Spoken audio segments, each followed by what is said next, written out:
Dasar bodoh. Kami sengaja buat kamu sibuk, biar kami bisa menyiapkan liburan mewah tanpa kamu. Suami meneleponku dari Kanada, tertawa terbahak-bahak bersama selingkuhannya dan ibu mertuaku. Mereka pikir aku hancur. Mereka salah. Saat itu juga, aku mulai merencanakan kejutan yang sebenarnya. Sebelum ceritanya dimulai, silahkan tulis di kolom komentar dari daerah mana saja teman-teman yang menonton cerita ini. Jangan lupa like dan subscribe agar channel ini bisa semakin berkembang dan bisa mempersembahkan cerita yang lebih menarik lagi. 7 hari sebelum ulang tahun Dendi, Ambar sedang duduk di ruang kerjanya. Jari-jarinya baru saja selesai mengetik balasan untuk beberapa pelanggan bisnis busana muslim online miliknya. Sebagai wanita berhijab yang mandiri, Ambar selalu berusaha menyeimbangkan waktunya antara mengurus rumah tangga dan mengelola bisnis kecilnya. Suasana rumah terasa tenang. Ia melirik jam dinding, pukul 10 pagi. Sebentar lagi ia harus menyiapkan makan siang. Baru saja Ambar hendak beranjak dari kursinya, ia mendengar suara mobil Dendi memasuki garasi. Ambar terkejut. Tidak biasanya suaminya pulang sepagi ini. Apalagi, ia pulang bersama Ibu Irma, ibu mertuanya. Ambar segera merapikan hijabnya dan bergegas ke ruang tamu untuk menyambut mereka. Ia mencium tangan Dendi dan Ibu Irma dengan takzim, meskipun hatinya sedikit bertanya-tanya. Mas Dendi? Ibu? Kok tumben jam segini sudah pulang? Apa ada masalah di kantor? Tanya Ambar lembut. Ibu Irma tertawa ringan, suara yang menurut Ambar selalu terdengar sedikit dibuat-buat. Ia duduk di sofa empuk ruang tamu tanpa dipersilakan, sementara Dendi langsung merebahkan diri di samping ibunya. Masalah apa, Ambar? Kami pulang karena ada hal penting yang mau dibicarakan, sahut Ibu Irma. Mata tuanya menatap Ambar dari atas ke bawah. Kamu kelihatannya santai sekali, ya? Bisnis online kamu lancar? Ambar tersenyum kaku. Alhamdulillah, Bu. Berkat doa ibu juga. Memangnya ada hal penting apa? Dendi yang sedari tadi diam, akhirnya membuka suara. Minggu depan, aku ulang tahun, Bar. Ambar mengangguk. Tentu saja ia ingat. Ia bahkan sudah menyiapkan sebuah kado sederhana namun berkesan yang ia beli dari hasil bisnisnya sendiri. Iya, Mas. Ambar ingat, kok. Bagus kalau kamu ingat, timpal Ibu Irma cepat. Ibu dan Dendi sudah berdiskusi. Ulang tahun Dendi kali ini harus dirayakan besar-besaran. Dendi sekarang sudah jadi direktur, rekan bisnisnya banyak, kliennya orang-orang penting. Kita harus menjaga nama baik keluarga. Dada Ambar mulai terasa tidak nyaman. Maksud ibu pesta? Bukan sekadar pesta, Ambar, kata Dendi, nadanya datar seolah sedang memberi perintah pada bawahan. Pesta mewah. Di Hotel Bintang 5. Undang semua relasi bisnisku. Ibu ingin menunjukkan kalau menantunya ini, kamu, bisa diandalkan untuk menyelenggarakan acara berkelas. Ambar menelan ludah. Pesta mewah di Hotel Bintang 5? Dalam 7 hari? Tapi, Mas, 7 hari itu waktu yang sangat singkat untuk menyiapkan pesta semewah itu. Memesan ballroom, catering, dekorasi semuanya butuh waktu. Nah, itu dia, seru Ibu Irma sambil menepuk tangannya. Justru karena itu kami serahkan semuanya sama kamu. Kamu kan istri yang hebat. Selama ini kamu di rumah saja, mengurus bisnis kecil-kecilanmu itu. Sekarang saatnya kamu berkontribusi nyata untuk karir suami kamu. Ibu yakin kamu bisa. Pujian itu terasa seperti tamparan bagi Ambar. Ia di rumah tidak santai, ia bekerja keras. Tapi ia tidak pernah bisa membantah keinginan mertuanya. Ia menatap Dendi, mencari dukungan. Namun suaminya itu malah menatapnya dengan pandangan menuntut. Kamu sanggup kan, Bar? Tanya Dendi. Ini penting buat citraku di depan kolega. Aku tidak mau malu. Ambar menarik napas panjang. Ia tahu, menolak bukanlah pilihan. Baik, Mas, Bu. Ambar akan usahakan yang terbaik. Tapi soal biaya? Soal biaya kamu jangan khawatir, potong Ibu Irma. Dendi lalu merogoh dompetnya. Ia tidak mengeluarkan kartu debit pribadinya, melainkan sebuah kartu kredit berwarna hitam dengan logo perusahaan. Ia menyodorkan kartu itu pada Ambar. Pakai ini untuk semua keperluan pesta, kata Dendi. Ini kartu kredit perusahaan. Ingat, Ambar, catat semua pengeluarannya sampai rinci. Setiap rupiahnya harus bisa dipertanggungjawabkan. Jangan sampai ada yang kurang, tapi juga jangan seenaknya kamu pakai. Ini demi nama baik keluarga kita. Ambar menerima kartu itu dengan tangan sedikit gemetar. Ada perasaan aneh menjalari hatinya. Mengapa Dendi memintanya mencatat semua pengeluaran dengan begitu detail? Bukankah ini pestanya sendiri? Dan mengapa ia merasa seperti sedang diberi tugas, bukan diberi kepercayaan? Satu lagi, tambah Ibu Irma, senyumnya mengembang licik. Untuk uang muka ballroom dan beberapa vendor, mereka pasti tidak mau pakai kartu kredit di awal. Mereka maunya transfer tunai. Kamu pakai tabungan kamu dulu saja untuk DP. Nanti gampang, Dendi bisa ganti kalau urusan kantor sudah selesai. Ambar terdiam. Tabungannya adalah hasil jerih payahnya dari bisnis online. Uang itu ia kumpulkan untuk biaya renovasi rumah orang tuanya di kampung. Tapi melihat tatapan tajam Ibu Irma dan wajah Dendi yang seolah tidak mau dibantah, Ambar hanya bisa mengangguk pelan. Iya, Bu. Nanti Ambar pakai tabungan Ambar dulu untuk uang mukanya. Jawabnya lirih. Bagus. Memang kamu menantu idaman, seru Ibu Irma. Sudah ya, Dendi, ayo kita berangkat lagi. Kita biarkan Ambar bekerja. Ibu dan Mas Dendi ada urusan bisnis penting di luar kota. Mungkin baru bisa pulang pas hari haji jadi, semua 100% di tangan kamu ya, Bar.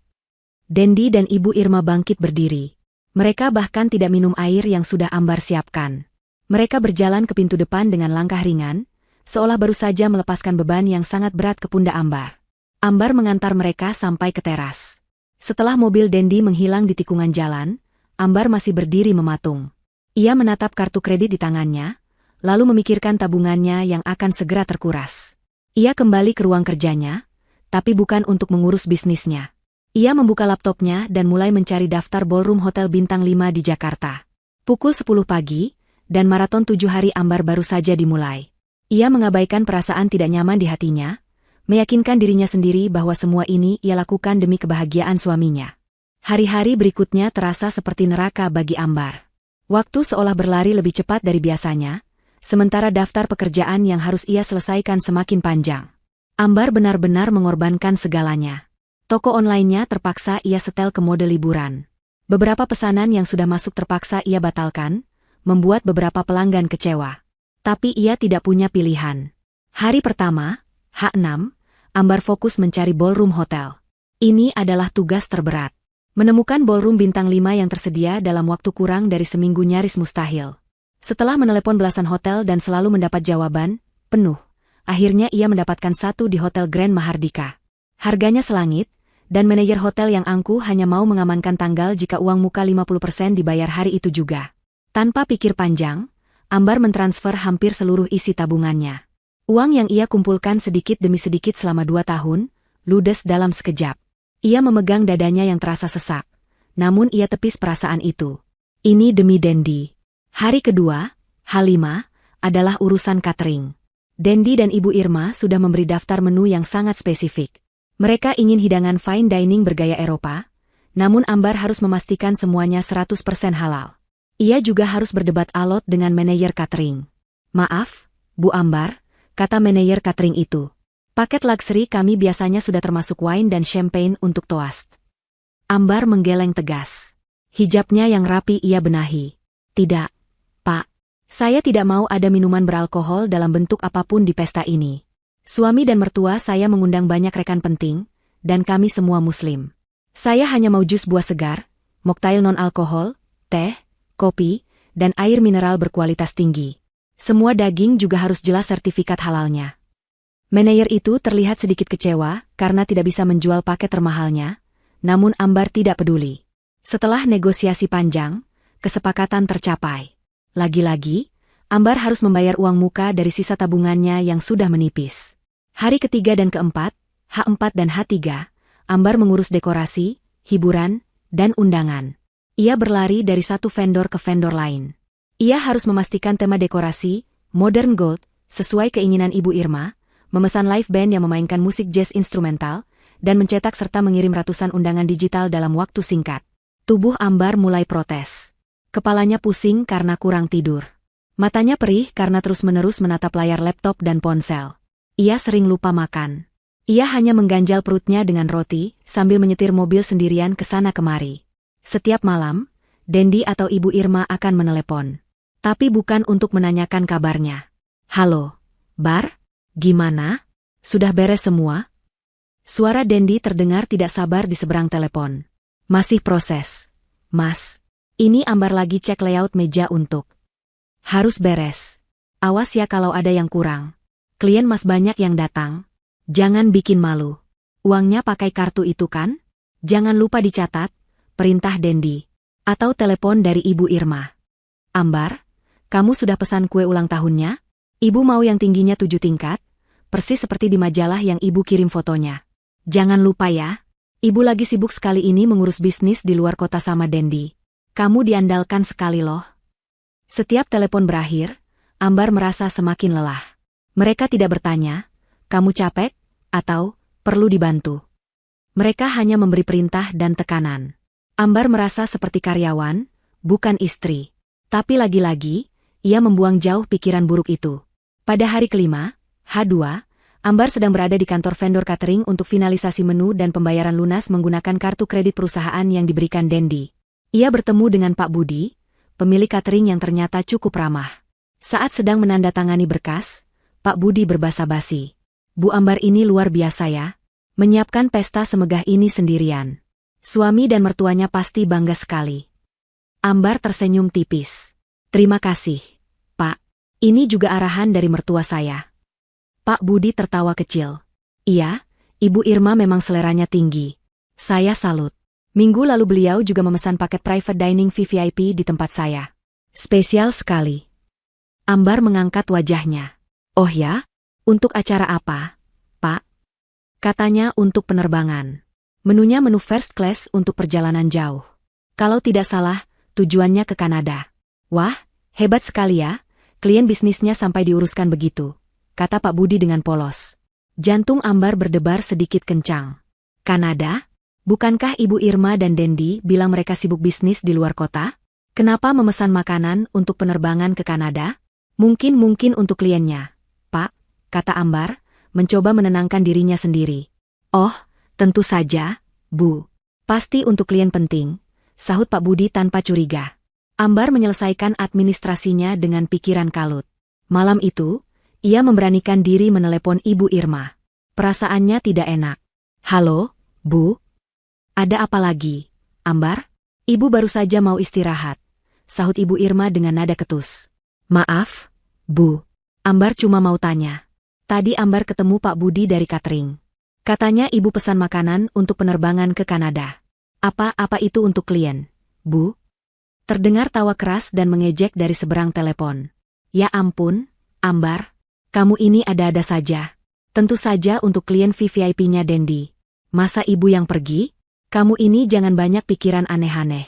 Pikiran kamu itu dipakai untuk mengurus pesta saja. Jangan sampai gagal. Panggilan itu langsung ditutup oleh Ibu Irma. Ambar terdiam memegang ponselnya. Ia merasa bodoh. Tentu saja untuk klien.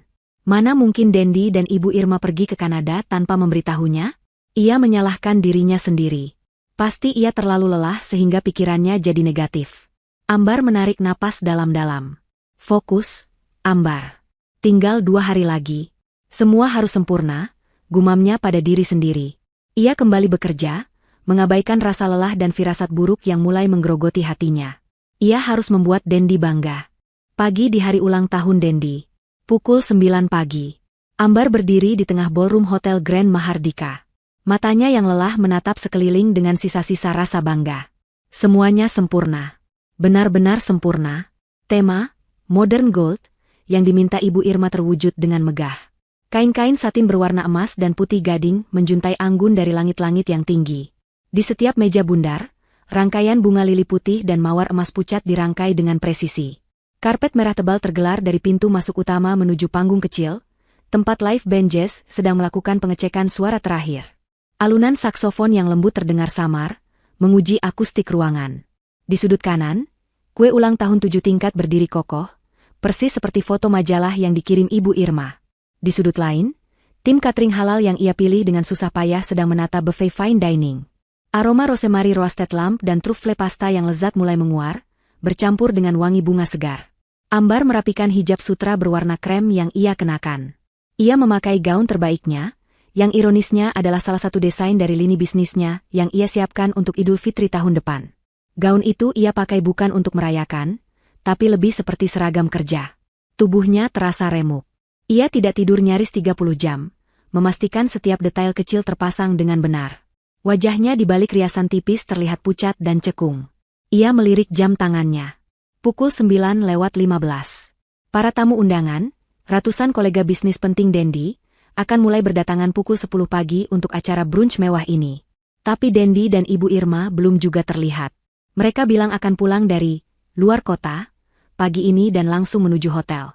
Ambar mengambil ponselnya. Ia menekan nomor Dendi. Panggilan itu tersambung, namun tidak diangkat. Hanya nada dering. Ia mencoba lagi. Masih sama. Hatinya mulai sedikit resah. Ia beralih menelepon Ibu Irma. Nomor mertuanya itu malah tidak aktif. Mungkin masih di jalan. Gumamnya pada diri sendiri, mencoba positif. Pasti macet. Ia berjalan ke arah tim catering, mengecek sekali lagi apakah jus buah yang disajikan benar-benar segar tanpa tambahan gula, sesuai permintaannya. Ia menyapa manajer ballroom, memastikan pendingin ruangan disetel dalam suhu yang nyaman. Semua orang memujinya. Persiapan Ibu Ambar luar biasa, kata mereka. Ambar hanya tersenyum tipis. Pukul 9:30. Kegelisahan Ambar mulai berubah menjadi kepanikan kecil. Tamu undangan pertama bisa muncul kapan saja. Apa yang harus ia katakan jika yang berulang tahun belum hadir? Ia kembali menelepon Dendi. Kali ini dengan jari yang sedikit gemetar. Dering pertama. Dering kedua. Dering ketiga. Halo? Ambar menghela napas lega yang teramat sangat. Mas. Alhamdulillah. Kamu di mana? Ibu mana? Pestanya sudah siap 100%. Mas. Semuanya cantik sekali. Kamu pasti suka. Tamu sebentar lagi. Suara Ambar terhenti. Yang menjawabnya bukan suara lega Dendi. Yang ia dengar adalah suara tawa yang riuh di seberang sana. Suara tawa yang sangat ia kenali, tawa melengking Ibu Irma. Dan ada satu lagi, tawa wanita lain yang manja dan asing. Tawa itu terdengar begitu dekat dengan ponsel. Mas, panggil Ambar lagi, bingung. Tawa itu mereda, lalu ia mendengar suara Dendi. Suaranya dingin, datar, dan penuh cemoohan. Jauh berbeda dari suara suaminya. Pestanya, kata Dendi. Nada suaranya mengejek. Pestanya kamu nikmati saja sendiri, ya? Jantung Ambar seolah berhenti berdetak. Ruangan ballroom yang megah itu mendadak terasa miring. Mas ngomong apa? Ini nggak lucu, Mas. Tamu. Dasar bodoh. Suara Dendi tiba-tiba meninggi, penuh kebencian. Kamu benar-benar bodoh, Ambar. Kami sengaja buat kamu sibuk. Sibuk urus pesta konyol itu, biar kami bisa menyiapkan liburan mewah tanpa kamu. Lutut Ambar lemas. Liburan mewah? Iya. Kamu pikir kami benaran mau merayakan ulang tahun sama kamu? Wanita jelek kampungan. Kata-kata itu menghantam Ambar seperti palu godam. Wanita jelek kampungan. Terdengar suara Ibu Irma mengambil alih telepon, suaranya lebih keras dan lebih kejam. Dengar ya, Ambar. Terima kasih sudah jadi babu yang baik. Berkat kamu sibuk 7 hari 7 malam, Dendi dan Ibu bisa mengurus visa dan tiket first class dengan tenang. Kamu hebat sekali. Visa tiket? Ambar berbisik, otaknya tidak mampu memproses. Oh, kamu masih belum sadar juga. Tawa wanita asing itu terdengar lagi, ia pasti Julia. Lihat status menantu kesayangan. Biar mata kamu terbuka lebar, teriak Ibu Irma. Panggilan itu ditutup. Ponsel di tangan Ambar terasa sangat berat. Tangannya gemetar hebat. Ia hampir tidak bisa mengendalikan jarinya untuk membuka aplikasi WhatsApp. Dengan pandangan kabur karena air mata yang mulai menggenang, ia membuka lingkaran hijau di kontak Dendi. Status pertama, sebuah foto. Dendi, Ibu Irma, dan seorang wanita cantik yang tidak ia kenali, berambut panjang tergerai dan berpakaian sangat modis. Wanita itu pasti Julia. Mereka bertiga tersenyum lebar ke kamera. Dendi merangkul pinggang Julia dengan mesra. Ibu Irma mengacungkan 2 jari tanda, PH. Latar belakangnya adalah papan keberangkatan internasional di bandara. Status kedua, sebuah video pendek. Mereka berada di dalam kabin first class pesawat. Ibu Irma dan Julia sedang bersulang, bukan dengan jus, tapi dengan gelas sampanye yang berdesis. Untuk kebebasan, seru Ibu Irma, lalu mereka tertawa terbahak-bahak. Status ketiga, foto terakhir, yang paling menyakitkan. Mereka bertiga berselfie. Dendi di tengah, mencium pipi Julia. Ibu Irma tersenyum bangga di samping mereka. Di belakang mereka, Terlihat jelas papan penunjuk arah bertuliskan, Welcome to Toronto Pearson International Airport. Kanada. Catering untuk klien VVIP ke Kanada. Penerbangan ke Kanada. Semua kepingan puzzle itu menghantam Ambar sekaligus. Telepon Ibu Irma yang tertawa mengejek saat ia bertanya. Permintaan Dendi untuk mencatat semua pengeluaran kartu kredit perusahaan dengan detail, bukan untuk transparansi, tapi untuk mengalihkan perhatiannya. Agar Ambar sibuk mengurus pengeluaran puluhan juta, sementara Dendi bisa dengan leluasa menggesek kartu yang lain untuk pengeluaran ratusan juta. Mereka tidak pernah sibuk bisnis di luar kota. Mereka sibuk mengurus liburan impian mereka. Dan ia adalah kambing hitam yang sempurna. Si, istri bodoh, yang terlalu polos, yang rela mengorbankan tabungannya, waktu tidurnya, dan bisnisnya, hanya untuk menyiapkan panggung bagi tawa mereka. Ambar masih berdiri mematung di tengah ballroom. Manajer hotel berjalan ke arahnya dengan senyum profesional. Ibu Ambar, 5 menit lagi kita buka pintunya. Apa sudah siap? Ambar menatap pria itu. Ia membuka mulutnya, tapi tidak ada suara yang keluar. Ponselnya terlepas dari genggamannya, jatuh ke lantai marmer dengan bunyi, brak, yang keras dan memekakan telinga di ruangan yang tiba-tiba terasa sunyi senyap itu. Ponsel yang jatuh itu seolah menjadi sinyal. Lutut Ambar tidak mampu lagi menopang tubuhnya. Ia ambruk. Tepat di atas karpet merah yang seharusnya ia langkahi bersama Dendi, ia jatuh terduduk, lalu terkulai ke lantai marmer yang dingin. Manajer hotel terkejut. Ibu Ambar. Ibu tidak apa-apa. Staf catering dan anggota band berhenti dari aktivitas mereka. Semua mata kini tertuju pada wanita berhijab yang menangis terseduh-seduh di tengah kemewahan pestanya sendiri. Ambar tidak peduli. Ia tidak peduli pada tatapan iba, bingung, atau kaget dari orang-orang di sekitarnya. Rasa sakit di hatinya terlalu besar. Penghinaan itu terlalu dalam. Ia memeluk lututnya, dan tangisnya meledak. Bukan tangisan diam, tapi tangisan yang meraung, yang keluar dari dasar paru-parunya. Ia menangisi kebodohannya. Ia menangisi tabungannya yang ludes untuk orang-orang yang menertawakannya. Ia menangisi bisnisnya yang ia korbankan. Ia menangisi 7 hari tanpa tidur yang ia lalui sendirian. Ia menangisi kata-kata, wanita jelek kampungan, yang terus terngiang di telinganya. Setiap pujian palsu dari Ibu Irma, kamu menantu idaman, kini terasa seperti sayatan pisau. Setiap perintah Dendi, jangan bikin malu, kini terasa seperti cambukan. Mereka telah merencanakannya. Mereka merencanakan ini semua dengan sangat rinci. Mereka menjadikannya bahan tertawaan. Seorang pelayan wanita mencoba mendekat, menawarkan segelas air putih. Ibu tenang, Bu. Ambar menggelengkan kepalanya dengan keras. Ia tidak butuh ketenangan. Ia butuh meluapkan semua ini. Rasa lelah fisik dan mental yang ia tahan selama seminggu kini bercampur dengan racun pengkhianatan, menciptakan badai emosi yang menghancurkannya dari dalam. Ia menangis di sana, di lantai itu, selama hampir 1 jam. Para staf hotel hanya bisa berdiri canggung di kejauhan, berbisik-bisik. Manajer hotel sudah paham, pesta ini tidak akan terjadi. Akhirnya, air matanya kering. Yang tersisa hanyalah rasa hampa yang dingin dan tenggorokan yang perih. Ia masih duduk di lantai, menatap kosong pada kue 7 tingkat di depannya. Kue itu tampak konyol. Semua dekorasi emas itu tampak norak dan murahan. Semua ini adalah palsu. Sama palsunya dengan pernikahan dan keluarganya. Perlahan, rasa hampa itu mulai terisi oleh sesuatu yang lain. Sesuatu yang baru. Sesuatu yang panas dan membara. Itu dimulai dari ujung jarinya yang dingin, merambat naik lengannya, lalu memenuhi dadanya yang terasa sesak. Itu adalah kemarahan. Bukan kemarahan yang meledak-ledak. Tapi kemarahan yang dingin, tajam, dan fokus. Bagaimana mereka berani? Bagaimana Dendi berani menggunakan uangnya untuk membawa wanita lain? Ambar terdiam. Uangnya? Sebuah ingatan muncul. Ingatan yang sudah lama ia kubur demi menjaga kehormatan suaminya. Perusahaan Dendi. Perusahaan yang kini ia bangga-banggakan itu. Perusahaan itu dimulai 5 tahun lalu, setahun setelah mereka menikah. Modalnya dari mana? Modalnya adalah uang warisan Ambar dari almarhum kakeknya. Dendi meminjamnya, dengan janji manis akan menjadikannya rekan bisnis. Tapi seiring berjalannya waktu, nama Ambar tidak pernah muncul di akta perusahaan. Dendi selalu bilang, nanti, Bar. Urusan administrasi itu rumit. Kamu percaya saja sama Mas. Dan Ambar, sebagai istri yang baik, percaya. Dan rumah yang mereka tinggali. Ambar ingat ayahnya menjual sebidang tanah warisan untuk membantunya membayar uang muka rumah mewah itu. Biar kamu nggak direndahkan mertuamu, nak, kata ayahnya waktu itu.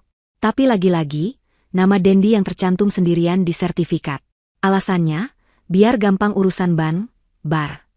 Ambar mengepalkan tangannya. Dasar bodoh, bisik Dendi di telepon tadi. Ya, bisik Ambar pada dirinya sendiri. Aku memang bodoh. Tapi tidak lagi. Dengan gerakan yang kaku, Ambar berdiri. Gaunnya kusut. Riasannya luntur total. Tapi tatapan matanya sudah berubah. Tidak ada lagi kelembutan atau kepolosan di sana.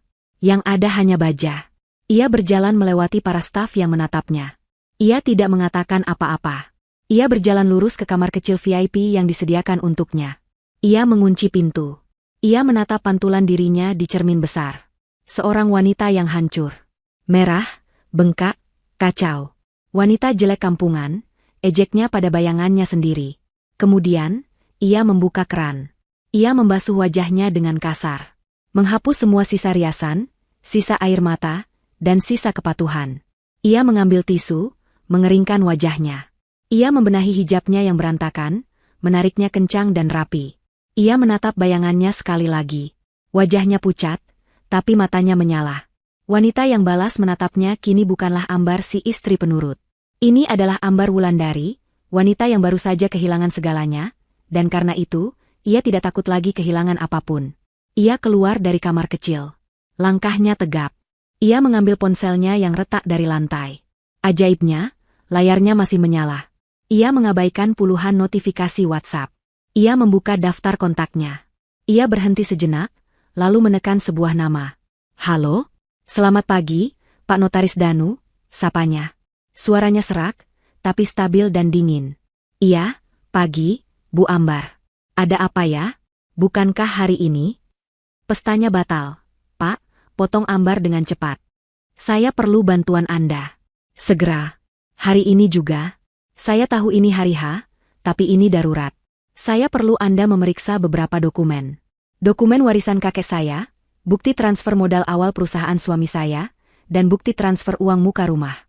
Saya rasa, suami saya telah melakukan penyelewengan dana besar-besaran. Ada jeda di seberang sana. Bu Ambar, ini tuduhan serius. Saya tahu. Dan saya punya firasat. Dia menggunakan kartu kredit perusahaan untuk kepentingan pribadi yang sangat besar di luar negeri. Saya perlu Anda menghubungi Pak Bima dari Bank Sentosa. Segera. Saya akan kirimkan semua buktinya ke kantor Bapak sekarang juga. Ambar menutup telepon sebelum Pak Danu sempat menjawab. Manajer hotel kembali menghampirinya, wajahnya penuh kebingungan. Ibu Ambar, jadi bagaimana ini? Tamu-tamu sudah ada yang menunggu di lobi. Ambar menatap lurus ke mata manajer itu. Batalkan pestanya, katanya dengan suara tegas yang bahkan mengejutkan dirinya sendiri. Kirim semua makanan ini ke panti asuhan terdekat. Saya tidak mau ada makanan terbuang. Tapi, Bu, biayanya? Tagih semua biayanya. Ke kantor Tuan Dendi. PT. Dendi Jaya Perkasa. Ini, Ambar menyerahkan kartu kredit perusahaan yang ada di dompetnya. Ini kartu utamanya. Saya yakin limitnya masih cukup untuk menutupi semua ini. Jika tidak, hubungi pengacara saya. Ambar tidak menunggu jawaban. Ia berbalik, berjalan lurus melewati kue 7 tingkat yang konyol itu, melintasi karpet merah, dan keluar dari ballroom mewah yang seharusnya menjadi saksi kebahagiaannya. Ia berjalan keluar dari lobi hotel, tidak memedulikan tatapan tamu-tamu yang kebingungan. Maratonnya sudah selesai. Sekarang, perang baru saja dimulai. Ambar tidak pulang ke rumah mewah yang terasa seperti sangkar emas itu. Instingnya menyuruhnya pergi ke tempat yang aman. Ia mengemudikan mobilnya, yang juga dibeli atas nama Dendi, menuju sebuah rumah kecil di pinggir kota. Rumah peninggalan orang tuanya, tempat ia tumbuh besar, yang kini kosong namun terawat. Disinilah ia menyimpan semua dokumen pribadinya, semua kenangan dan bukti masa lalunya, jauh dari jangkauan Ibu Irma. Setelah memarkir mobil di garasi yang berdebu, ia masuk ke dalam rumah yang sunyi. Ia tidak menyalakan lampu, hanya membiarkan cahaya pagi menembus jendela. Ia langsung menuju kamar tidurnya yang lama, dan membuka lemari kayu jati. Di bagian bawah, di dalam sebuah kotak besi tua yang terkunci, ia menyimpan arsip hidupnya. Dengan tangan yang kini stabil, ia membuka kunci itu. Di dalamnya ada map-map yang tertata rapi. Ia menarik keluar sebuah map plastik berwarna biru. Isinya, surat perjanjian tidak resmi yang ia ketik sendiri 5 tahun lalu, ditandatangani olehnya dan Dendi di atas meterai. Isinya menyatakan bahwa Ambar, sebagai pemodal utama, telah mentransfer sejumlah besar uang, warisan dari kakeknya, sebagai modal awal 100% untuk pendirian PT Dendi Jaya Perkasa. Ambar menatap kertas itu. Dulu ia membuatnya hanya sebagai pegangan, karena Dendi berjanji akan segera mengurus akta notaris yang resmi. Janji yang tidak pernah ditepati. Di bawahnya ada bukti transfer bank asli. Ia mengambil map kedua, berwarna merah. Isinya adalah salinan sertifikat tanah milik ayahnya yang telah dijual, dan bukti transfer puluhan persen dari hasil penjualan itu ke rekening Dendi, dengan catatan DP rumah. Inilah amunisinya. Ia mengumpulkan semua itu, memasukkannya ke dalam tas, lalu bergegas menuju kantor notaris Danu. Pak Danu adalah sahabat lama almarhum ayahnya, seorang pria parubaya yang terkenal jujur dan tegas. Ambar tiba di kantor notaris itu setengah jam kemudian. Ia tidak perlu menunggu. Pak Danu, yang telah mendengar nada darurat di telepon Ambar, langsung menemuinya di ruang rapat pribadi. Ambar, apa yang terjadi? Wajahmu. Pak Danu menatapnya dengan cemas. Saya tidak apa-apa, Om, kata Ambar. Ia menggunakan panggilan masa kecilnya, menunjukkan keseriusan. Saya hanya baru saja sadar. Ia meletakkan semua dokumen di atas meja mahoni yang mengilap. Tolong, Om. Periksa ini semua. Saya butuh bantuan hukum, Om. Selama 1 jam berikutnya, Ambar menceritakan semuanya. Ia tidak menangis lagi. Suaranya datar, jelas, dan penuh fakta. Ia menceritakan tentang perintah pesta, 7 hari ia bekerja sendirian, penggunaan tabungannya untuk DP, dan kartu kredit perusahaan yang Dendi berikan. Ia menceritakan panggilan telepon pagi tadi, hinaan, wanita jelek kampungan, dan foto-foto liburan di Kanada bersama Julia. Wajah Pak Danu mengeras. Ia membaca setiap lembar dokumen dengan teliti. Ini kuat, Ambar, kata Pak Danu akhirnya. Sangat kuat. Perjanjian di bawah tangan ini, didukung dengan bukti transfer, sudah menunjukkan posisimu sebagai pemodal utama. Dia tidak memasukkan namamu di akta perusahaan. Ini sudah masuk ranah penggelapan. Saya tahu dia pakai uang perusahaan untuk liburan itu, Om.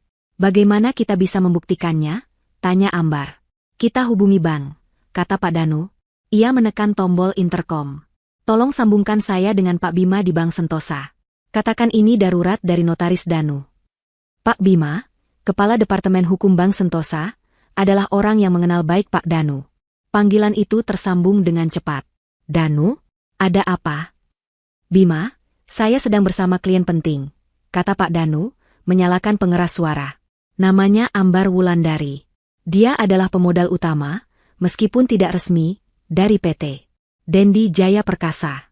Kami punya bukti kuat bahwa pemilik rekening, Dendi, sedang berada di Kanada menggunakan dana perusahaan untuk kepentingan pribadi. Kami khawatir dia akan menguras habis rekening perusahaan. Ambar kemudian menceritakan kembali kisahnya kepada Pak Bima. Ia menceritakan detail kecil yang sangat penting. Fakta bahwa Dendi dan Ibu Irma menyuruhnya menghabiskan tabungannya sendiri untuk DP vendor, sementara mereka menahan dana perusahaan. Ini menunjukkan niat buruk yang terencana. Pak, kata Ambar dengan suara dingin. Mereka sengaja menguras uang pribadi saya lebih dulu, sebelum mereka menguras uang perusahaan untuk liburan mereka. Ada keheningan sejenak di seberang sana. Pak Bima terdengar mengetik sesuatu di komputernya. PT Dendi Jaya Perkasa. Ya, rekening korporatnya ada di kami. Cukup besar. Ibu Ambar, ini situasi yang rumit. Saya juga baru ingat sesuatu, potong Ambar. Matanya menyipit. Beberapa bulan lalu, Dendi pernah menyuruh saya menandatangani setumpuk dokumen. Dia bilang itu hanya untuk administrasi pajak. Saya bodoh, saya tidak membacanya. Saya hanya menandatanganinya di sela-sela mengurus pesanan bisnis saya. Pak Danu dan Pak Bima berkata, hampir bersamaan. Bima, tolong cek, desak Pak Danu. Cek fasilitas pinjaman atas nama perusahaan itu. Saya curiga Dendi telah menjaminkan aset perusahaan. 2 menit terasa seperti 2 jam. Ambar menahan napas. Ya Tuhan, desis Pak Bima di telepon. Suaranya tidak lagi santai. Anda benar, Danu. Ada pinjaman baru yang sangat besar. Ditandatangani 3 minggu lalu. Aset perusahaan, yang modalnya dari Ibu Ambar, dijadikan jaminan. Dan, Dendi juga menjaminkan rumah mereka. Rumah yang DP-nya saya bayar, bisik Ambar. Dan yang lebih buruk, lanjut Pak Bima, suaranya kini terdengar marah. Pinjaman itu, uangnya tidak masuk ke rekening perusahaan. Uangnya ditransfer ke rekening pribadi atas nama Dendi. Dan rekening itu, dalam 3 minggu terakhir, sudah ditarik dalam jumlah besar. Sepertinya untuk membeli tiket, paket liburan, dan ada transfer besar ke rekening atas nama Julia. Ambar menutup matanya. Jadi ini rencananya? Bukan hanya liburan. Dendi berniat kabur. Mengambil pinjaman besar dengan jaminan aset Ambar, lalu melarikan diri bersama selingkuhannya, meninggalkan Ambar dengan perusahaan yang penuh utang. Pak Bima, kata Ambar, membuka matanya. Api kemarahan yang dingin berkobar di sana. Anda harus bekukan rekeningnya. Sekarang juga. Ibu Ambar, saya tidak bisa. Bisa, potong Pak Danu tegas. Bima, dengarkan saya. Bank Anda adalah kreditur. Dendi telah melakukan penipuan terhadap Anda dan klien saya. Dia menggunakan aset fiktif, karena modalnya bukan milik dia sepenuhnya, untuk mendapatkan pinjaman. Dan dia jelas-jelas melarikan diri dengan uang pinjaman itu. Bank Anda punya kepentingan hukum untuk menghentikan ini sekarang juga, sebelum uang Anda ludes. Saya akan segera ajukan surat perintah pembekuan darurat ke pengadilan niaga, tapi Anda bisa melakukan internal hold atas dasar dugaan aktivitas penipuan. Segera? Ada jeda panjang. Pak Bima jelas sedang berpikir keras. Kepentingannya kini sejajar dengan Ambar. Jika Dendi kabur, bannya yang akan rugi besar. Baik, kata Pak Bima akhirnya. Saya akan instruksikan pembekuan internal sementara atas nama PT Dendi Jaya Perkasa dan semua rekening pribadi terkait, atas dasar dugaan penipuan korporat. Termasuk rekening Nyonya Irma dan Nona Julia yang menerima aliran dana.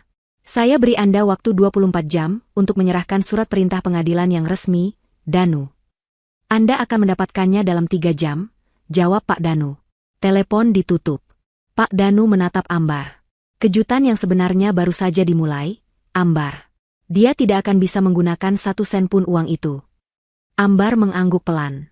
Ia tidak merasa lega. Ia tidak merasa menang. Ia hanya merasa kosong. Tapi ia tahu apa yang harus ia lakukan. Om Danu, tolong urus semuanya, katanya sambil berdiri. Saya serahkan penuh pada Om. Saya mau pulang. Pulang ke rumahmu? Bukan. Ke rumah orang tua saya. Saya mau istirahat. Saya sangat lelah. Ambar berjalan keluar dari kantor notaris itu.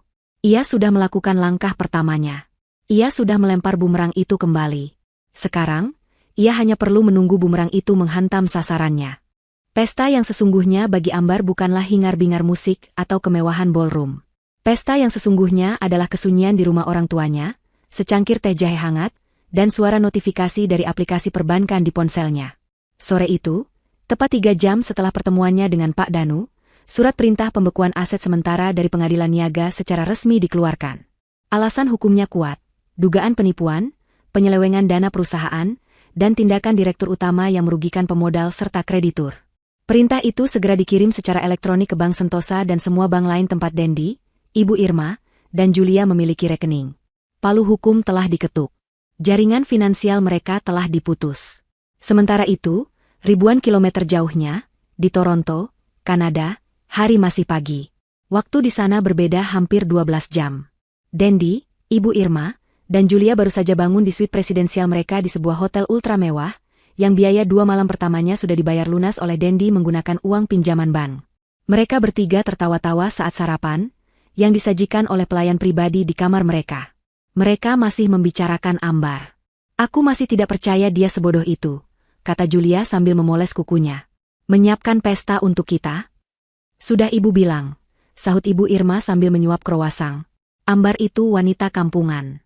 Otaknya cuma sebatas dapur dan jualan kerudung. Dia tidak selevel dengan kita. Dendi tersenyum angkuh. Ia merasa seperti raja. Ia telah berhasil menyingkirkan istri membosankannya, mendapatkan pinjaman besar, dan kini ia siap memulai hidup baru yang gemerlap bersama Julia. Sudah, jangan bicarakan dia lagi. Dia masa lalu. Hari ini, kita belanja. Julia, tas yang kamu inginkan kemarin, kita beli hari ini. Ibu, mantel bulu yang Ibu tunjuk di majalah, kita beli juga. Anggap ini perayaan ulang tahunku.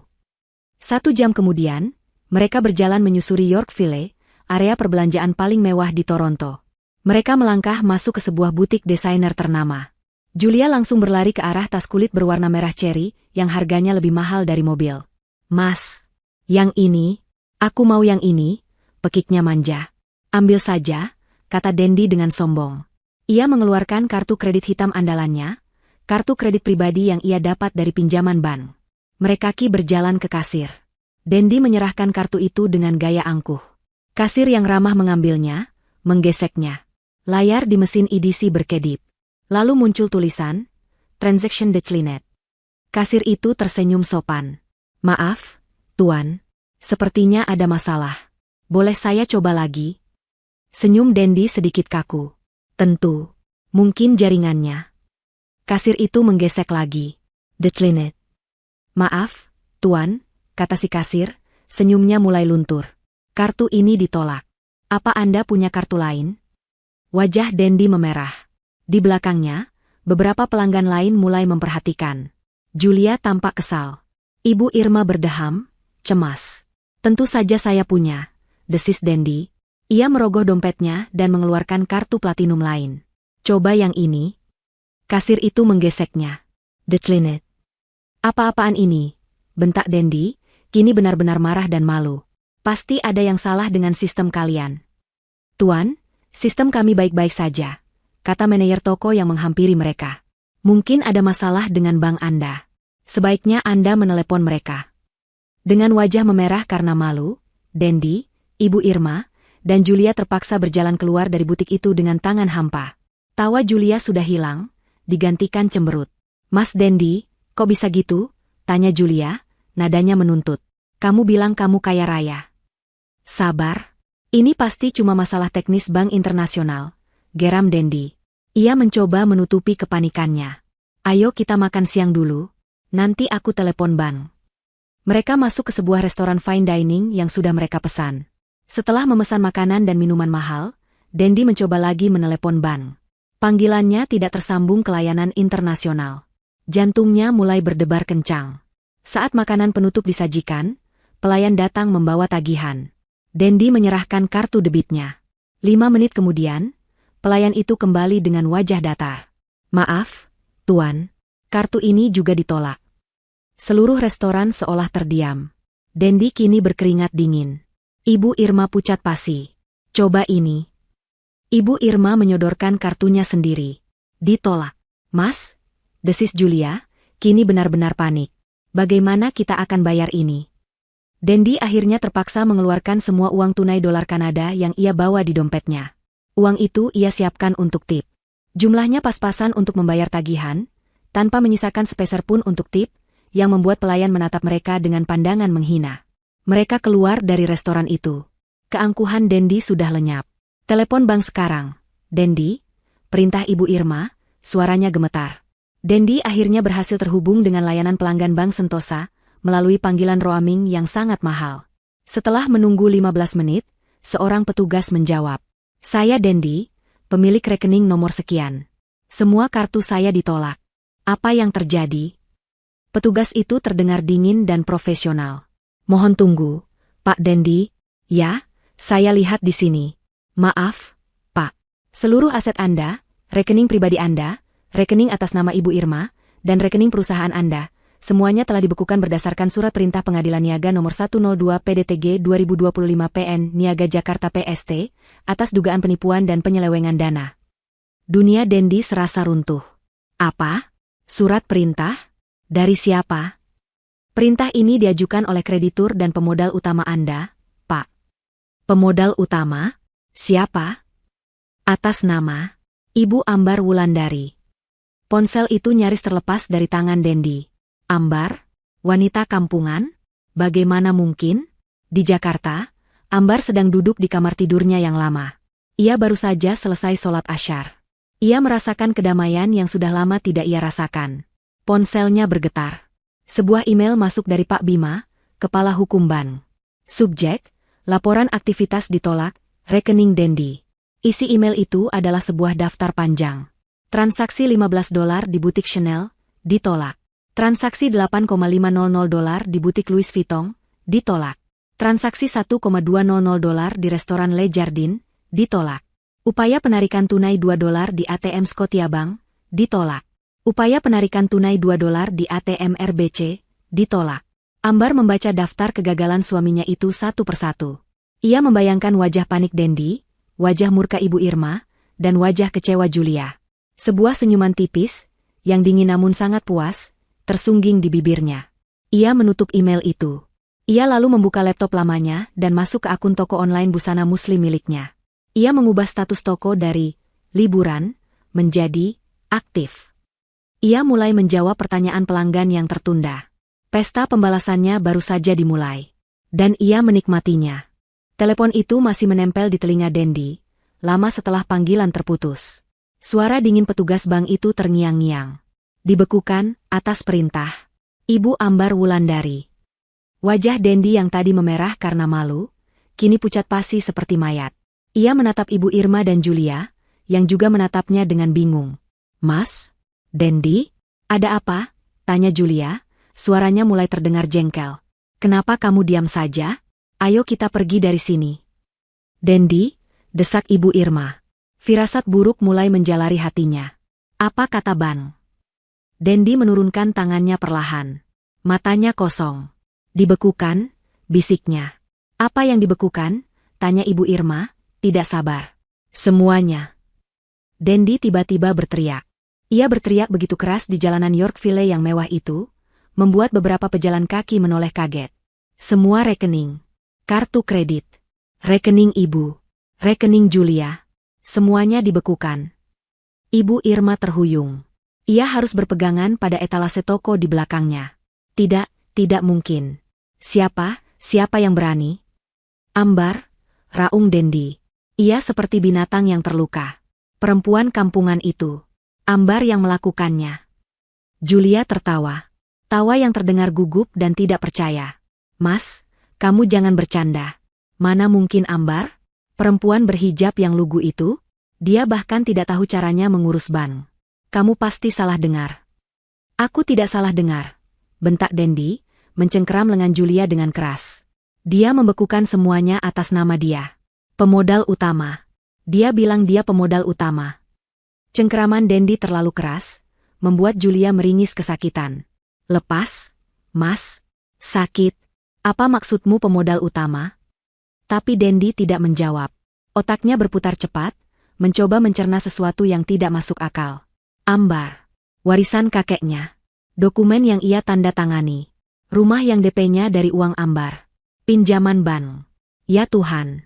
Dia ingat sekarang. Dia ingat semua perjanjian kecil yang ia remehkan, semua tanda tangan yang ia minta dari Ambar. Dia pikir Ambar bodoh. Ternyata Ambar hanya sedang mengumpulkan bukti. "Kurang ajar," desis Ibu Irma. Wajahnya kini penuh kebencian. Berani-beraninya dia akan ibu buat perhitungan nanti. "Ayo, Dendi, kita pulang. Kita harus pulang sekarang dan memberi pelajaran pada perempuan itu." Ibu Irma mulai berjalan tergesa-gesa, seolah ia bisa langsung memesan tiket pesawat. "Pulang?" Dendi tertawa, tawa yang terdengar gila. "Pulang pakai apa, Bu? Kita tidak punya uang. 1 sen pun tidak. Uang tunai kita habis untuk membayar restoran sialan tadi." Langkah Ibu Irma terhenti. Julia terdiam. Mereka bertiga berdiri kaku di trotoar yang sibuk itu. Angin musim gugur di Toronto berhembus cukup kencang, menerbangkan rambut Julia dan membuat syal mahal Ibu Irma berantakan. Mereka kedinginan. Dan untuk pertama kalinya, mereka merasa takut. "Pasti masih ada sisa," kata Julia panik, sambil memeriksa dompet kecilnya. "Uangku, oh, tidak. Aku tidak bawa uang tunai banyak.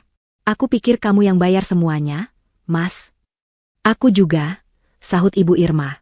"Uang tunai ibu hanya beberapa lembar dolar, tidak cukup untuk taksi ke bandara." Mereka bertiga terdiam, saling pandang. Kepanikan yang sesungguhnya mulai melanda. "Hotel," kata Dendi tiba-tiba. "Kita kembali ke hotel. Paling tidak kita masih punya kamar sampai besok.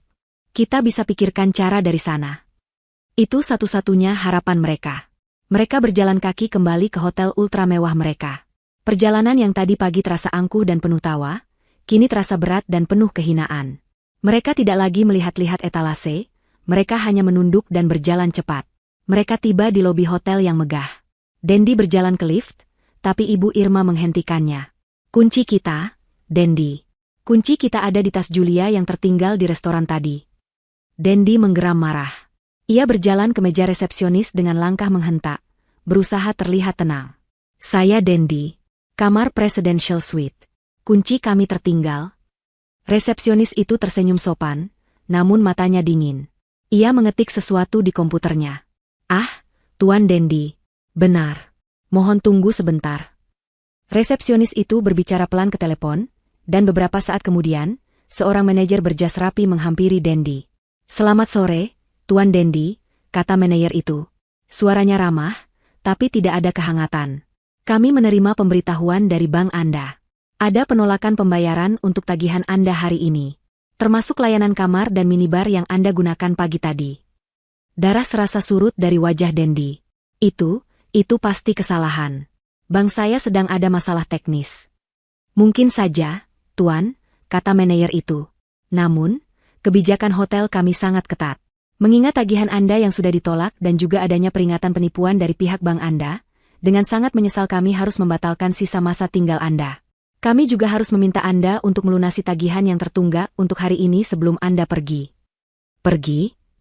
Suara Ibu Irma melengking. Kamu mengusir kami? Manajer itu menatap Ibu Irma. Kami hanya menjalankan prosedur, Nyonya. Total tagihan Anda untuk hari ini adalah $1.200. $1.200. Mereka bahkan tidak punya $20.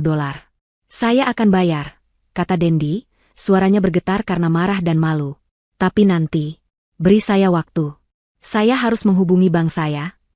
Maaf, Tuan, pembayaran harus dilakukan sekarang. Jika tidak, manajer itu memberi isyarat, dan 2 petugas keamanan hotel yang bertubuh besar muncul di belakangnya. Jika tidak, kami terpaksa meminta Anda mengosongkan kamar Anda saat ini juga. Barang-barang Anda akan kami tahan sampai pembayaran lunas. Jangan sentuh barang-barang kami, pekik Julia. Tas-tas belanjaannya ada di kamar itu. Ini penghinaan, teriak Ibu Irma. Anda tahu siapa kami? Kami tahu Anda adalah tamu yang tidak bisa membayar tagihan, kata manajer itu dengan dingin. Anda punya waktu 30 menit untuk mengemasi barang-barang pribadi Anda. Petugas kami akan mengantar Anda ke kamar. Setelah itu, Anda harus meninggalkan properti hotel ini. Dendi, Ibu Irma, dan Julia tidak punya pilihan. Diantar oleh 2 petugas keamanan, mereka diantar ke suite mewah mereka melalui lift barang. Pemandangan yang dilihat Ambar di status WhatsApp mereka kini menjadi penjara mereka. Mereka mengemasi barang-barang mereka dengan panik. Tawa sudah hilang. Ibu Irma dan Julia mulai menangis sambil menyalahkan Dendi. Ini semua salahmu, Dendi. Kenapa kamu bisa begitu ceroboh?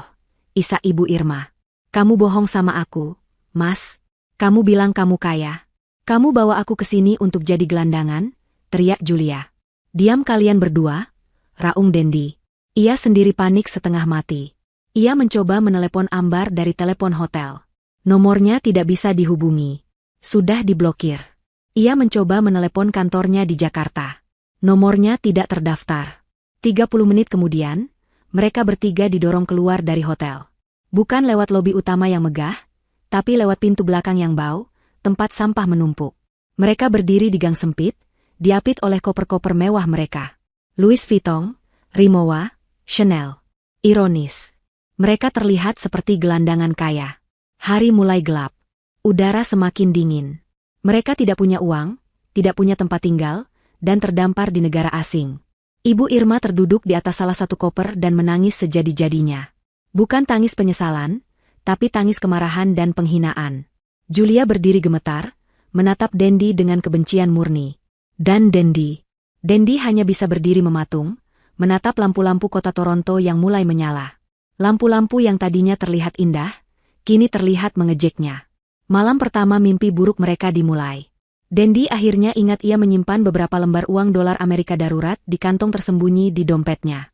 Jumlahnya hanya cukup untuk menyewa 1 kamar di motel paling kumuh dan paling murah di pinggiran kota. Mereka naik taksi, dan sopir taksi menatap mereka dengan aneh.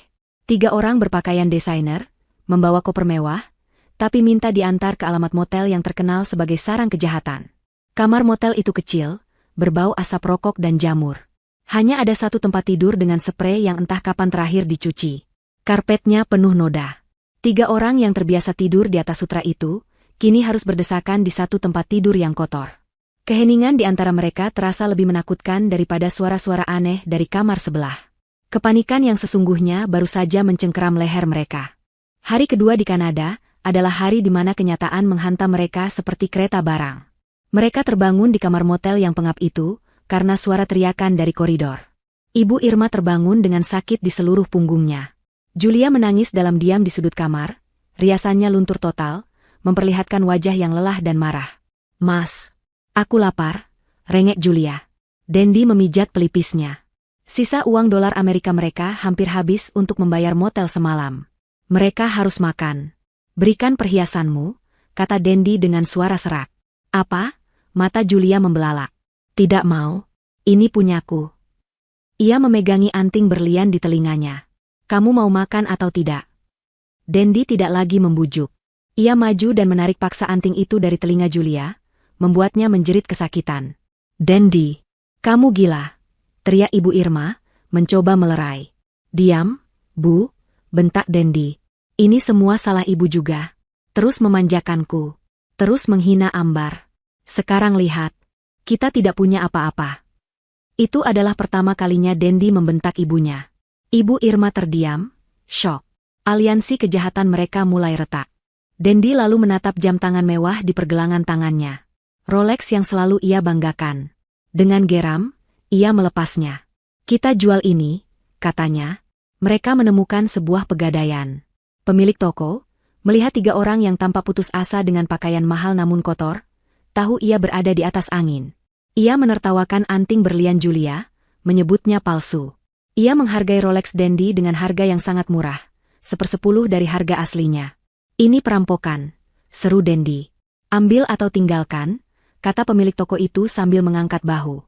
Dengan tangan gemetar, Dendi menerima uang tunai itu.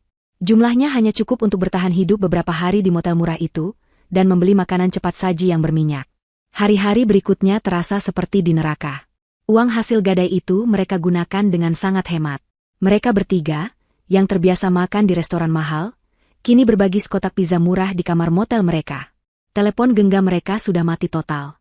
Paket roaming internasional mereka terputus, karena tagihannya tidak terbayar oleh kartu kredit yang diblokir. Mereka benar-benar terisolasi dari dunia. Tidak ada status WhatsApp lagi.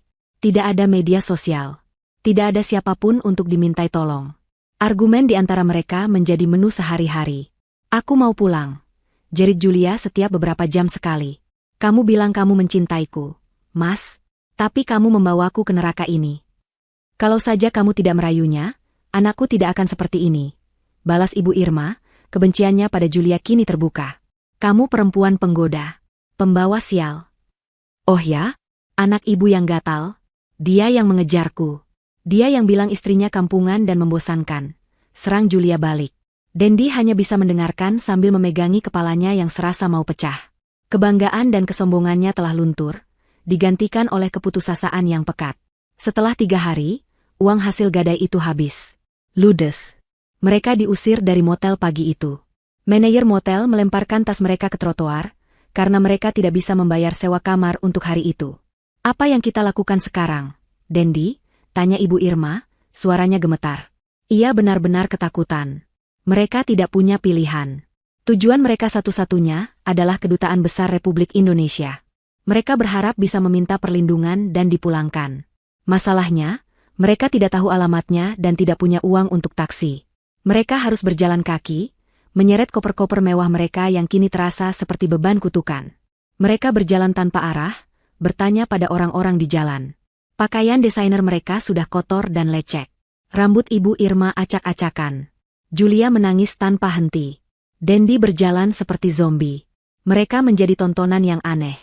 3 orang kaya yang terlihat seperti gelandangan. Setelah berjalan berjam-jam, mereka akhirnya menemukan sebuah perpustakaan umum. Mereka masuk hanya untuk menggunakan internet gratis dan mencari alamat kedutaan. Alamatnya mereka dapatkan. Ternyata letaknya sangat jauh, di seberang kota. "Kita harus naik bus," kata Dendi. Mereka berjalan ke halte bus. Ketika bus datang, mereka naik sambil menyeret koper mereka. Sopir bus menatap mereka. Bayar. Dendi merogoh semua sakunya. Kosong. Ibu Irma juga. Julia menggeleng putus asa. Tidak ada uang? Turun, bentak sopir bus itu. Tolong, Pak. Kami dirampok. Kami harus ke kedutaan. Dendi mencoba memelas. Saya tidak peduli. Turun sekarang atau saya panggil polisi. Dengan penghinaan yang luar biasa, mereka bertiga didorong turun dari bus. Beberapa penumpang menertawakan mereka. Saat itulah langit mulai menangis. Hujan musim gugur yang dingin dan tajam mulai turun. Dalam hitungan menit, mereka basah kuyup. Mereka tidak punya payung. Mereka hanya bisa berdiri di trotoar, menggigil kedinginan. Air hujan bercampur dengan air mata Julia. Ibu Irma mulai batuk-batuk hebat. Pakaian sutra tipisnya menempel di badan, membuatnya menggigil hebat. Aku tidak kuat lagi. Dendi, rintik Ibu Irma, tubuhnya oleng. Dendi menatap ibunya, lalu menatap Julia yang histeris. Ia menatap koper-koper yang kini penuh dengan air hujan. Inikah akhirnya? Tiba-tiba, ia melihat sebuah telepon umum di seberang jalan. Sebuah harapan kecil muncul. Ia teringat nomor Ambar. Nomor yang sudah ia hafal di luar kepala. Ia merogoh sakunya lagi, mencari koin receh sisa kembalian membeli pizza kemarin. Ada beberapa koin. Tunggu di sini, teriaknya pada ibu dan Julia. Ia berlari menyeberang jalan, tidak peduli pada klakson mobil. Ia masuk ke bilik telepon yang bau itu, tangannya gemetar hebat memasukkan koin.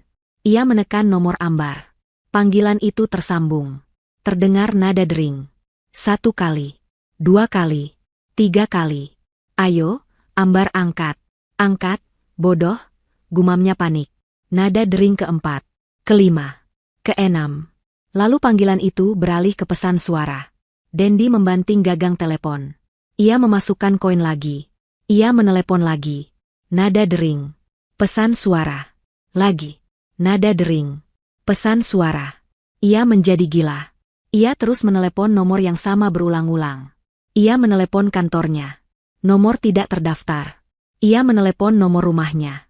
Nomor tidak terdaftar. Ambar tidak hanya membekukan asetnya. Ambar sedang membongkar seluruh hidupnya. Dendi menjadi histeris. Ia menelepon nomor Ambar lagi, dan lagi, dan lagi. Ia tidak peduli koinnya habis. Ia hanya ingin mendengar suara Ambar. Ia ingin memaki, memohon, apa saja. Di seberang jalan, Ibu Irma dan Julia menatap ngeri pada Dendi yang sedang menggedor-gedor bilik telepon umum, berteriak-teriak ke gagang telepon meskipun tidak ada yang menjawab. 10 panggilan. 20. 40. 60. Setiap panggilan yang tidak terjawab terasa seperti paku yang ditancapkan ke dalam peti mati kesombongannya.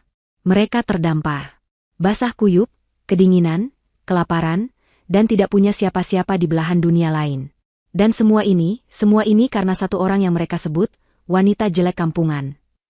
Epat di saat Dendi, Ibu Irma, dan Julia berdiri menggigil di bawah hujan Kanada, berdebat di depan motel kumuh yang baru saja mengusir mereka, suasana di Jakarta justru sebaliknya. Ambar sedang duduk di ruangan yang sama, yang 7 hari lalu menjadi saksi tangis dan kehancurannya. Ballroom Hotel Grand Mahardika. Namun kali ini, suasananya sangat berbeda. Tidak ada musik jazz, tidak ada aroma makanan mewah. Kue 7 tingkat yang konyol itu sudah lama hilang, disumbangkan ke panti asuhan. Meja-meja bundar telah diganti dengan satu meja rapat persegi panjang yang sangat besar dan kokoh. Disinilah, pesta, Ambar yang sesungguhnya berlangsung. Ini adalah rapat umum pemegang saham luar biasa, yang diadakan secara darurat. Ambar duduk di kursi utama di ujung meja. Ia tidak lagi memakai gaun pesta yang sedih. Ia mengenakan setelan kerja berwarna biru tua yang dijahit rapi, dipadukan dengan hijab sutra berwarna perak yang memberinya aura wibawa yang luar biasa. Wajahnya tenang, tatapannya tajam. Ia tidak terlihat seperti wanita yang baru saja dihancurkan. Ia terlihat seperti wanita yang baru saja terlahir kembali dari baja.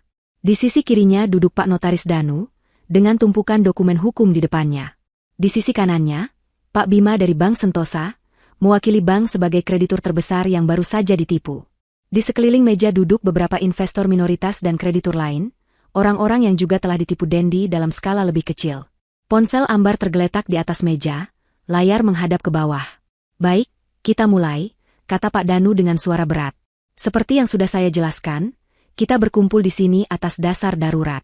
Direktur Utama PT Dendi Jaya Perkasa, Saudara Dendi, telah terbukti melakukan penipuan. Pak Danu lalu memaparkan semuanya dengan runut. Ia menunjukkan salinan bukti transfer modal awal dari rekening pribadi Ambar 5 tahun lalu. Ia menunjukkan salinan perjanjian di bawah tangan yang Dendi tanda tangani. Ini membuktikan, kata Pak Danu, bahwa 90% modal awal perusahaan ini berasal dari Ibu Ambar Wulandari. Namun, saudara Dendi dengan sengaja tidak pernah mendaftarkan nama Ibu Ambar dalam akta pendirian. Ini adalah penggelapan dalam jabatan. Wajah para investor lain tampak kaget, lalu mengangguk-angguk setuju. Kemudian, Pak Bima dari BAN mengambil alih. Dan yang lebih buruk, Tuan Dendi telah menggunakan aset perusahaan, yang notabene bukan miliknya sepenuhnya, untuk mengajukan pinjaman korporat yang sangat besar 3 minggu lalu. Pak Bima menunjukkan dokumen pinjaman itu. Dia memalsukan tanda tangan persetujuan dewan, yang mana dewan itu tidak pernah ada. Dia menjaminkan aset perusahaan dan rumah tinggal yang juga terbukti dibeli sebagian besar dengan uang Ibu Ambar. Uang pinjaman itu, Pak Bima berhenti sejenak. Suaranya terdengar geram, tidak masuk rekening perusahaan. Uang itu ia transfer ke rekening pribadinya, dan rekening seorang wanita bernama Julia. Dia lalu menggunakan uang itu untuk melarikan diri ke Kanada. Ruangan itu hening. Skala kejahatan Dendi membuat semua orang terperangah. Dengan kata lain, Pak Bima menyimpulkan, perusahaan ini secara teknis bangkrut. Utangnya pada bank kami sangat besar, dan direkturnya telah kabur. Saat itulah, di tengah keheningan yang tegang, ponsel Ambar di atas meja mulai bergetar. Getarannya keras di atas permukaan kayu. BZZZT. BZZZT. BZZZT. Semua orang menoleh ke ponsel itu. Ambar meliriknya sekilas. Ia tahu siapa yang menelepon. Ia tahu itu adalah Dendi, yang panik di seberang dunia. Ambar tidak mengangkatnya. Ia hanya menatap Pak Bima. Lalu, apa solusi yang ditawarkan oleh pihak bank? Pak, tanyanya, suaranya tenang, seolah getaran ponsel itu tidak ada. Pak Bima terkesan dengan ketenangan Ambar. Bank tidak mau rugi. Kami bisa saja menyita seluruh aset perusahaan dan melelangnya. Tapi, ia menatap Ambar, itu akan menghancurkan perusahaan dan semua karyawan di dalamnya. Kami melihat di sini, Ibu Ambar adalah korban sekaligus pendiri. Bank mengusulkan restrukturisasi total. Ponsel Ambar berhenti bergetar. Hening sejenak. Lalu, BZZZT. BZZZT. BZZZT. Panggilan itu masuk lagi. Ambar tetap tidak bergeming. Restrukturisasi seperti apa? Pak Danu angkat bicara. Sesuai hukum, kami akan mengajukan gugatan pidana dan perdata pada saudara Dendi. Semua aset pribadinya yang tersisa akan disita. Dan yang terpenting, seluruh saham miliknya di perusahaan ini, yang ia peroleh secara ilegal menggunakan uang Ibu Ambar, akan dialihkan seluruhnya kepada Ibu Ambar Wulandari sebagai ganti rugi. Ponsel Ambar bergetar lagi. Dan lagi. Dan lagi. Getarannya seolah menjadi musik latar dari pengambil alihan kekuasaan ini.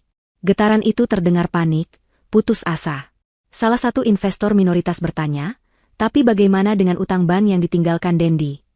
Ambar akhirnya angkat bicara. Ini adalah momen yang ia tunggu. Saya yang akan mengambil alih utang itu, katanya.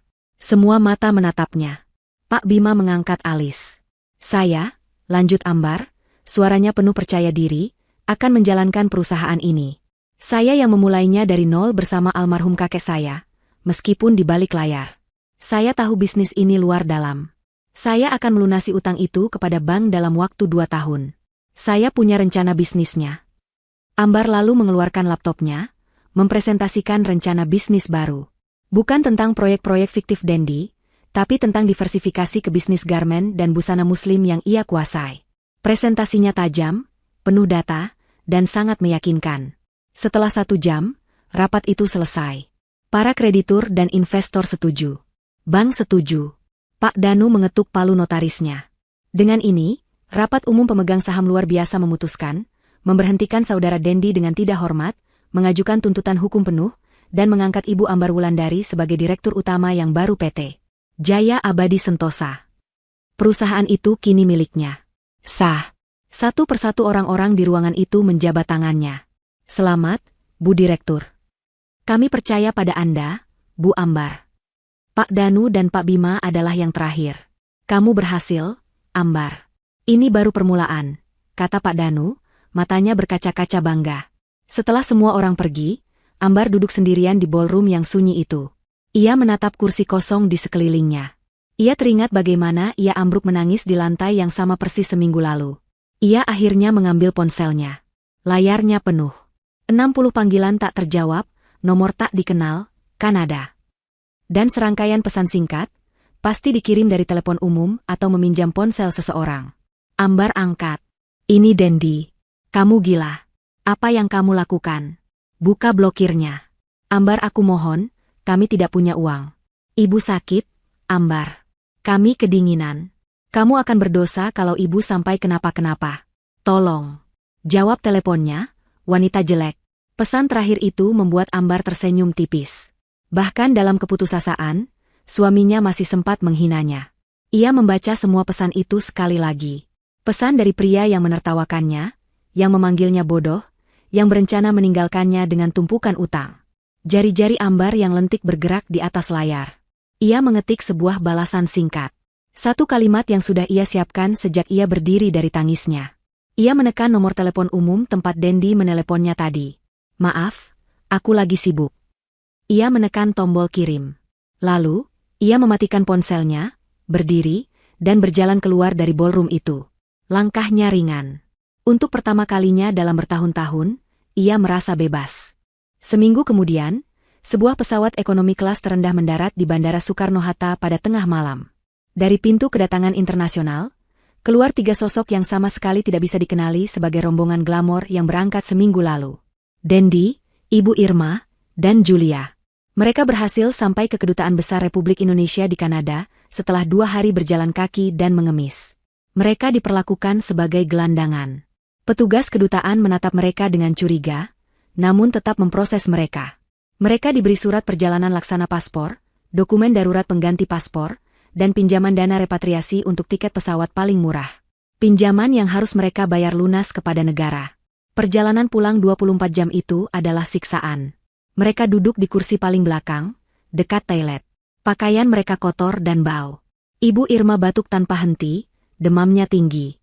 Julia tidak lagi menangis, matanya kosong dan penuh kebencian. Dendi hanya diam, tatapannya hampa, keangkuhannya telah remuk menjadi debu. Mereka bertiga tidak saling bicara. Aliansi mereka telah hancur berkeping-keping. Setelah mengambil koper-koper mereka, yang kini terlihat lecet dan kotor, mereka berdiri di lobi kedatangan. Sekarang apa? Desis Julia. Suaranya serak. Aku tidak punya uang sepeser pun. Pasporku masih kamu pegang, Dendi. Dendi, tanpa berkata apa-apa, membuka tas ranselnya yang kumuh, mengeluarkan paspor Julia, dan melemparkannya ke lantai di depan kaki Julia. Julia menatap paspor itu, lalu menatap Dendi. Selesai, katanya. Aku selesai denganmu, pria miskin penipu. Julia mengambil paspornya. Ia tidak peduli dengan kopernya. Ia hanya ingin pergi. Ia berjalan cepat ke pintu keluar, menahan taksi pertama yang ia lihat, dan menghilang ke dalam kegelapan malam Jakarta, meninggalkan Dendi dan ibunya begitu saja. Kini tinggallah Dendi dan Ibu Irma. Ayo, Bu, kita pulang, kata Dendi lirih. Mereka menggunakan sisa uang terakhir dari pinjaman kedutaan untuk membayar taksi. Sepanjang perjalanan, Ibu Irma terus meracau. Ini salah perempuan itu. Ambar, dia harus membayar ini. Rumah kita masih punya rumah. Dendi, kita usir dia dari rumah kita. Dendi hanya diam. Ia tahu ini belum berakhir. Pesan singkat, maaf, aku lagi sibuk, dari Ambar terasa lebih menusuk daripada pisau. Taksi itu akhirnya tiba di kompleks perumahan mewah mereka. Fajar hampir menyingsing. Hujan gerimis baru saja reda, menyisakan udara yang dingin dan jalanan yang basah. Mereka turun dari taksi. Dendi berjalan ke gerbang hitam yang tinggi dan megah itu. Dendi, kenapa gerbangnya tertutup? Tanya Ibu Irma, suaranya gemetar. Dendi mencoba memasukkan kuncinya ke lubang kunci. Tidak pas. Ia mencoba lagi. Kuncinya tidak mau masuk. Gemboknya telah diganti. Buka pintunya. Dendi menggedor-gedor gerbang besi itu dengan panik. Lampu di pos satpam menyala. Tapi yang keluar bukanlah satpam tua yang biasa mereka sapa. Ini adalah satpam baru, lebih muda, tegap, dan memakai seragam perusahaan keamanan profesional. Maaf, Pak, ada yang bisa saya bantu? Tanya satpam itu dengan nada datar. Bantu? Saya pemilik rumah ini. Buka gerbangnya, teriak Dendi. Satpam itu menatap Dendi dan Ibu Irma dari atas ke bawah. melihat dua orang berantakan yang terlihat seperti gelandangan. Maaf, Pak. Bapak pasti salah alamat. Pemilik rumah ini adalah Ibu Ambar Wulandari. Ambar? Ibu Irma maju, wajahnya memerah karena marah dan demam. Saya ibunya Dendi. Saya mertuanya. Ini rumah anak saya. Kamu satpam baru ya? Tidak tahu sopan santun. Buka. Satpam itu tetap tenang. Maaf, Bu. Saya ada perintah jelas dari Ibu Ambar. Bahwa Tuan Dendi dan Nyonya Irma dilarang keras memasuki properti ini. Dilarang? Pekik Dendi. Ini rumah saya. Bukan lagi, Pak, kata satpam itu. Ia menunjuk sesuatu yang terpasang di pilar gerbang. Sebuah pelang baru yang berkilau, terbuat dari logam. Dendi dan Ibu Irma mendekat. Di bawah sinar lampu jalan yang temaram, mereka membaca tulisan di pelang itu. Rumah ini telah disita oleh Bank Sentosa. Aset kini di bawah kepemilikan penuh PT Jaya Abadi Sentosa. Direktur Utama, Ambar Wulandari. Kaki Ibu Irma lemas. Ia hampir jatuh jika Dendi tidak menahannya. Disita? Ambar? Direktur Utama? Semua bagian terakhir dari puzzle itu kini terpasang. Ambar tidak hanya membekukan rekening mereka. Ambar telah mengambil semuanya. Perusahaan, rumah, hidup mereka. Tidak, tidak. Ibu Irma mulai menjerit. Jeritan yang bukan lagi jeritan kemarahan, tapi jeritan kekalahan total. Hujan mulai turun lagi, kali ini lebih deras. Saat itulah, sebuah mobil sedan hitam yang elegan dan mengilap, mobil baru, berhenti tepat di depan mereka. Kaca jendelanya yang gelap turun perlahan. Di dalamnya, Ambar duduk di kursi penumpang. Ia tampak anggun. Hijabnya rapi, wajahnya tenang, dan ada senyum tipis yang damai di bibirnya. Ia baru saja pulang dari sholat subuh di masjid dekat kantor barunya. Dendi dan Ibu Irma menatapnya, basah kuyup, hina, dan hancur. Ambar. Dendi melangkah maju, tangannya terulur, suaranya memelas. Ambar, tolong itu Ibu, dia sakit. Ibu Irma hanya bisa menatap menantunya yang kampungan, itu dengan mata terbelalak, tidak bisa berkata apa-apa. Ambar menatap mereka berdua dalam diam selama beberapa detik. Tatapannya dingin, tidak ada lagi cinta, tapi juga tidak ada kebencian. Hanya ada keadilan. Ia memberi isyarat kecil pada sopirnya. Sopir itu turun, membuka bagasi mobil, dan mengeluarkan sebuah tas ransel butut yang sudah sangat kusam. Ransel yang dipakai Dendi saat pertama kali merantau ke Jakarta. Sopir itu melemparkan ransel itu ke trotoar yang basah di depan kaki Dendi. Itu sisa pakaian kalian yang bisa saya temukan, kata Ambar.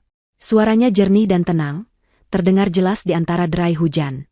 Selebihnya, termasuk semua pakaian mewah ibu dan barang-barang Julia, sudah saya sumbangkan. Ambar menatap mata Dendi. Selamat menikmati hidup baru kalian. Kaca jendela mobil itu kembali naik dengan mulus. Mobil itu berbelok pelan, melewati gerbang yang dibukakan oleh satpam baru, dan masuk ke halaman rumah yang kini menjadi miliknya. Di luar gerbang, Dendi dan Ibu Irma ditinggalkan berdua di bawah hujan yang semakin deras. Dendi menatap ransel butut yang basah di kakinya. Ia menatap gerbang yang tertutup. Ia menatap ibunya. Dan saat itulah Ibu Irma akhirnya benar-benar hancur. Ia ambruk ke trotoar yang becek, memukul-mukul aspal dengan tangannya. Tidak, tidak. Kembalikan. Kembalikan semuanya. Amba Aa. Ibu Irma menjerit histeris, raungannya bercampur dengan suara hujan dan guntur. Dendi hanya bisa berdiri mematung, basah kuyup, menggigil, dan kosong. Karma telah melunasi tagihannya secara tunai.